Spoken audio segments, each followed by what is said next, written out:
बिस्मिल्लाहिर्रहमानिर्रहीम। सज्जाद अहमद की तरफ से सबको सलाम पहुँचे। विजुअल बेसिक जो कि BSc Punjab university 2 year computer science के प्रोग्राम का हिस्सा है।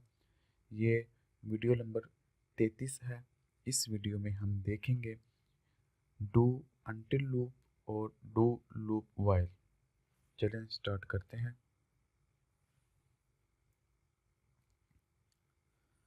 Do until loop, this statement executes one या मोर स्टेटमेंट, यानी कि ये क्या करती है कि ये एक से ज़्यादा स्टेटमेंट को एग्जीक्यूट करती है या लाइनों को एग्जीक्यूट करती है while the given condition remain false. जब तक कंडीशन फॉल्स रहे। पहले हमने जो देखा था उसमें कंडीशन ट्रू होने पे कोई प्रोग्राम एग्जीक्यूट होता था, या एक लाइन या पूरा एक पोर्शन प्रोग्रामिंग का, या कह लें कि लाइन या स्टेटमेंट या ग्रुप ऑफ स्टेटमेंट एग्जीक्यूट होता था। इधर भी ग्रुप ऑफ स्टेटमेंट या स्टेटमेंट एग्जीक्यूट होगी, लेकिन फ़र्क क्या है, वहाँ कंडीशन ट्रू होने पे ट्रू एग्जीक्यूट होता था और यहाँ कंडीशन फॉल होने पे एग्जीक्यूट होगा। इसका सिंटैक्स क्या होगा? Syntax of this loop as follow. Do until, ये कीवर्ड है, रिजर्व कीवर्ड है, और इधर कंडीशन आएगी। कंडीशन कौन सी होगी? और स्टेटमेंट आगे, एस का मतलब है एक हो सकती है या एक से ज़्यादा स्टेटमेंट हो सकती हैं, और लूप का मतलब है कि लूप ख़त्म हो गया। Working of do until loop, first of all the condition is evaluate. सबसे पहले कंडीशन को चेक किया जाता है। If it is fall the control enter the body, अगर ये फॉल्स है तो कंट्रोल जो है वो एग्जीक्यूशन वाले पोर्शन में एंटर होगा। And execute all the statement, और जो जितनी भी स्टेटमेंट होगी उनको एग्जीक्यूट करेगा। After executing the loop body, जो भी उसकी बॉडी होगी जिसके अंदर ये स्टेटमेंट्स लिखी हैं 1 2 3 4 5, जितनी भी, एक भी हो सकती हैं और ज़्यादा भी हो सकती हैं, इसको कहते हैं body of loop.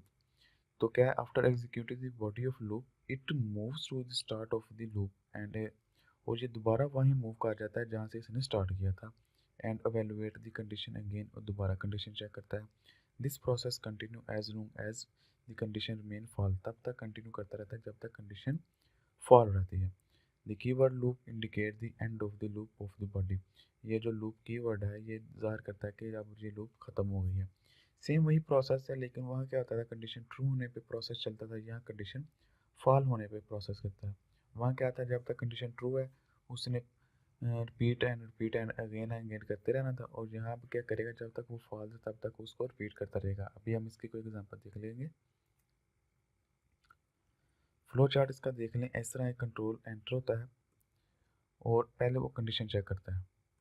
Condition check करने के बाद अगर तो वो ट्रू है तो टर्मिनेट हो जाएगा, अगर वो फॉल है तो जो बॉडी है लूप की उसके अंदर एंटर हो जाएगा। यहाँ जितने भी स्टेटमेंट, यहाँ एक स्टेटमेंट जो भी लिखा होगा कि प्रिंट कर दो या इनपुट ले लो या आउटपुट दे दो या जमा कर दो, मनफी कर दो, कुछ भी हमने अगर जो इधर दिया होगा वो एग्जीक्यूट होगा और दोबारा कंट्रोल वहीं चला जाएगा जहाँ से उसने स्टार्ट किया था। और इसी तरह फिर कंडीशन चेक करेगा, अगर कंडीशन ट्रू है तो एग्जीक्यूट, वरना फॉल होने पे दोबारा। इसी तरह ये कंडीशन फॉल्स होने पे चलता रहेगा और जब ट्रू हो जाएगा तब ये टर्मिनेट हो जाएगा।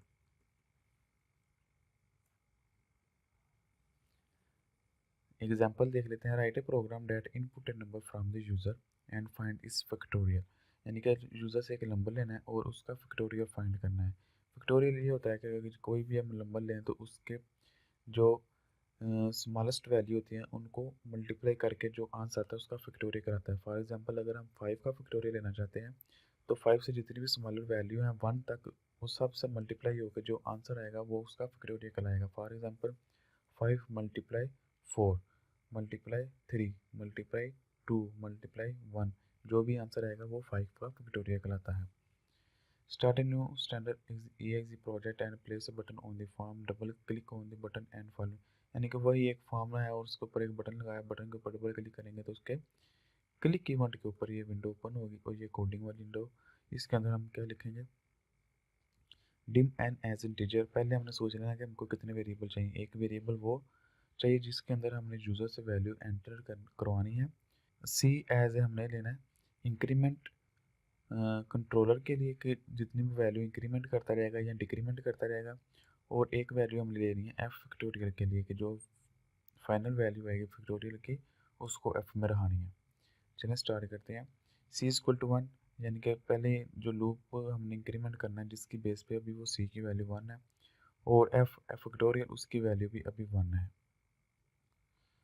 क्या किया हमें पहले हमें पता होना चाहिए कि हमने किसका फैक्टोरियल मालूम करना है। वो वैल्यू जब इधर आएगा कंट्रोल तो इसके इनपुट करेगा और एंटर ए नंबर यानी कि इनपुट बॉक्स जो होगा उसमें लिखा होगा एंटर ए नंबर, वो कोई भी एंटर नंबर करेगा। फॉर एग्जांपल अगर उसने इधर 5 नंबर एंटर किया है तो 5 अब किस में चला जाएगा, n में। 5 स्टोर हो जाएगा n में और अब ये लूप चलेगा डू अनटिल, काम करो जब तक ये कंडीशन फॉल्स रहेगी। फॉल्स कैसे रहेगी, c कितना है 1, n कितना है 5। क्या c बड़ा है n से, नहीं, c तो छोटा है n से, मतलब फॉल है, तो बिल्कुल फॉल है। तो फिर ये काम करो, ये दो स्टेटमेंट दी हुई हैं, इनको काम करो। तो ये कैसे एग्जीक्यूट होगा, इस तरह कि पहले हम देख लेंगे कि f कितना है 1, c कितना है 1, मल्टीप्लाई करके वो जो 1 इंटू 1 हमने उसको रख दिया f में, तो इधर आ गया 1 इक्वल टू 1 इंटू 1। अब हमारे पास f की वैल्यू 1 है और c प्लस कर दिया एक, c में एक प्लस कर दिया, c की वैल्यू 2 हो गई। c की वैल्यू अब हमारे पास 2 है और f की वैल्यू हमारे पास 1 है। फिर आगे उसने देखा c कितना है 2 छोटा है या बड़ा है n से, कंडीशन क्या है बड़ा है, तो इसने चेक किया ये तो गलत है, गलत है तो फिर ही लूप चलेगा। तो वो जब लूप चलेगा फिर अब क्या करना है, वही काम करना है, f इंटू मल्टीप्लाई सी।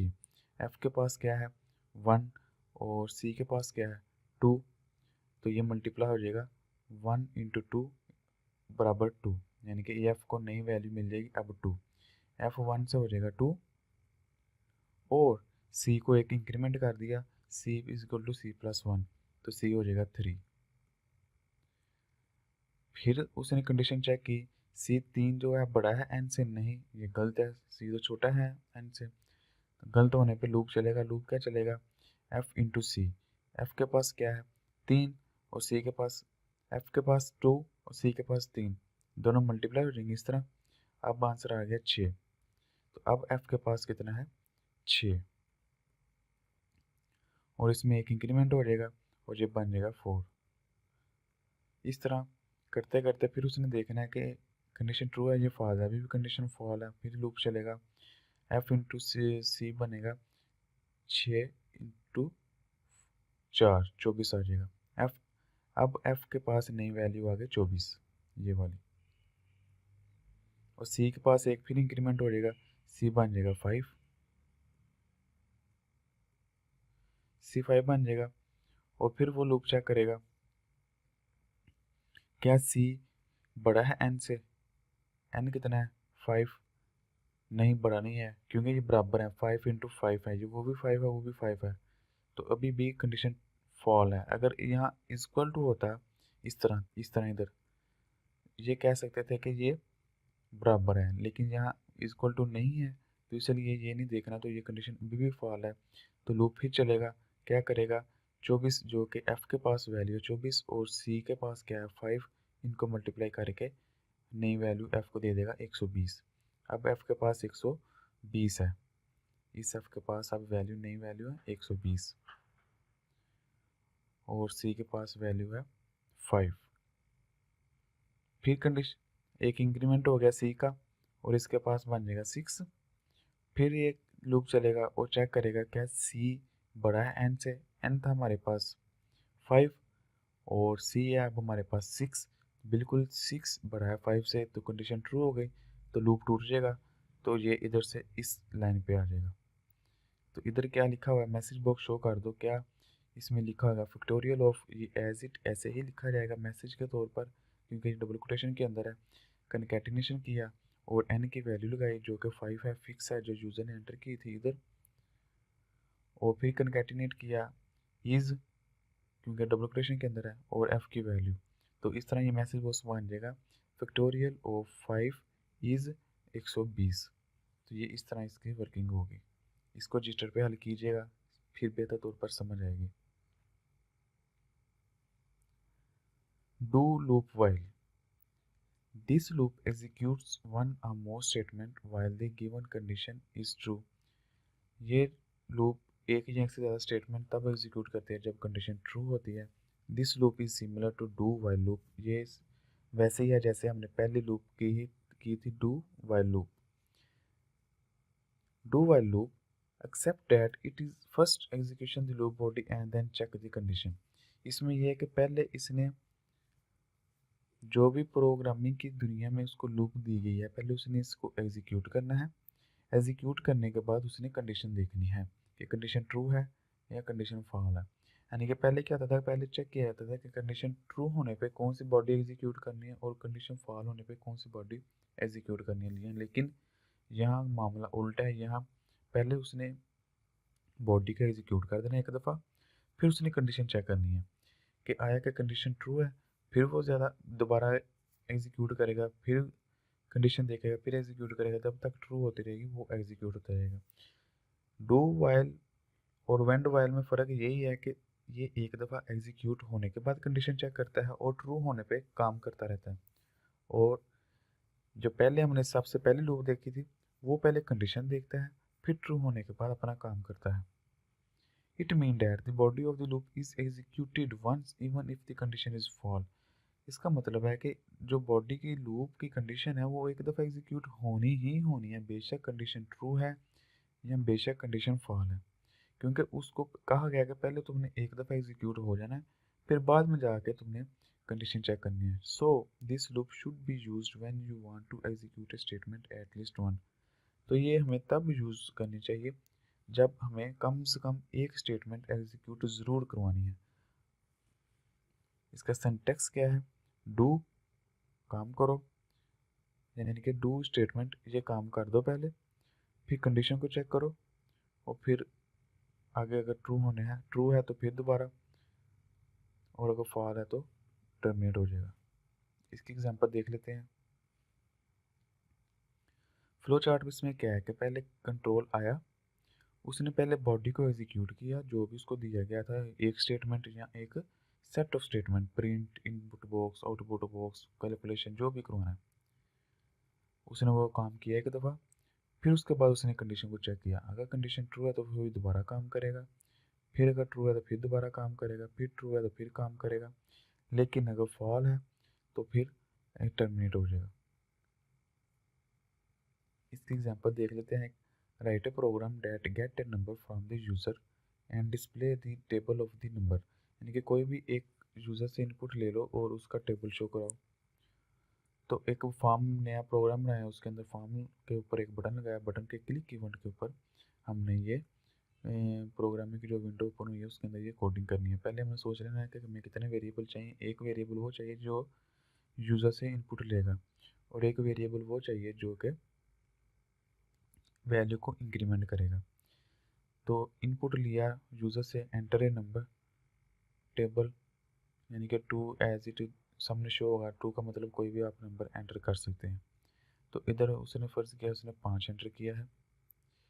तो आई इक्वल टू हमने रख दिया 1, स्टार्टिंग में आई 1 रख दी क्योंकि 1 कोई भी टेबल है वो 1 से शुरू होगा। डू काम कर दो एक दफ़ा, क्या ये प्रिंट कर दो एक दफ़ा। ये क्या है? प्रिंट एन, एन जो कि 5 है, कंकैटिनेशन इस तरह प्रिंट होगा 5, मल्टीप्लाई का निशान, आई चूँकि 1 है और ए बराबर इक्वल टू ऐसे ही आएगा, डबल कोटेशन के अंदर है और ये डबल कोटेशन के अंदर नहीं है, इसलिए इनकी वैल्यू आएंगी 5 इंटू 5, इधर सिंपल 5 आ जाएगा ऐसे। तो ये बन जाएगा 5 मल्टीप्लाई 1 इक्वल टू 5, यानी कि एक दफ़ा तो इसने प्रिंट होना ही होना है पहली दफ़ा। फिर उसके बाद आई में एक इंक्रीमेंट हो जाएगा, अब आई हो जाएगा 2। तो कंडीशन चेक करेगा कि आई क्या छोटा है लेस देन 10 से, बिल्कुल आई 2 है, 10 से छोटा है, तो फिर ऊपर जाएगा। फिर क्या करेगा? फिर इसको प्रिंट करेगा और अब क्या होगा? ये एज इट प्रिंट होगा क्योंकि एन फिक्स है, मल्टीप्लाई का निशान एज इट प्रिंट होगा क्योंकि ये भी डबल कोटेशन के अंदर है और आई की वैल्यू बस चेंज होगी। आई की वैल्यू बस चेंज होगी क्योंकि हर दफ़ा आई ने इंक्रीमेंट होना है। पहले आई 1 था, अब आई 2 है, फिर हर दफ़ा आई में एक प्लस होता जाएगा, यानी कि आई इक्वल टू i+1 इसका मतलब है इंक्रीमेंट 1 का हो रहा है, हर दफ़ा हर लूप के बाद एक i की वैल्यू 1 बढ़ती जाएगी। अगली दफ़ा i में 2 आ जाएगा और ये एज इट आएगा, और इधर i2 होने की वजह से ये बन जाएगा 5 to 10, तो इधर आ जाएगा 10। इनके जैसे टेबल होता है 5 1 5 5 2 10 5 3 15 इस तरह। फिर आगे ये लाइन एग्जीक्यूट हो गई प्रिंट वाली, फिर ये लाइन एग्जीक्यूट होगी, क्या करेगा i में एक इंक्रीमेंट कर देगा, i2 था अब i3 बन गया, फिर अगली दफ़ा i4 बन जाएगा, फिर अगली दफ़ा i4 5 बन जाएगा। तो इसका जो आउटपुट आएगा वो कुछ इस तरह आएगा 5 into 5 5 2 10 5 3 15 इस तरह। ये कब तक चलता रहेगा? जब तक i बराबर या लेस देन नहीं हो जाता 10 के, क्योंकि अब इधर हमने बताया हुआ उसके कंडीशन में कि तब तक तुमने एग्जीक्यूट करना है जब तक i बराबर नहीं हो जाता 10 के, तो इसलिए 10 तक ये टेबल एग्जीक्यूट होगा। How it work? The above example execute from 10 time. Each time the value of the counter variable is different. यानी कि काउंटर वेरिएबल जो कि हमने i को रखा हुआ तो हर दफ़ा वो डिफरेंट होती है जितनी दफ़ा भी लूप चलती है। So the output statement display different result on the form, इसलिए जो आउटपुट आ रहा है वो हमें डिफरेंट रिजल्ट शो करवा रहा है फॉर्म के ऊपर, कभी 1 कभी 2 कभी 3 कभी 4। Thank you for watching. अल्लाह हाफिज़। अगर कोई क्वेश्चन है कंप्यूटर साइंस के मतलब वो पूछे, दिए गए क्विज़ के आंसर कमेंट्स करें, चैनल को सब्सक्राइब करें और इस वीडियो को अपनी क्लास वालों के साथ शेयर करें।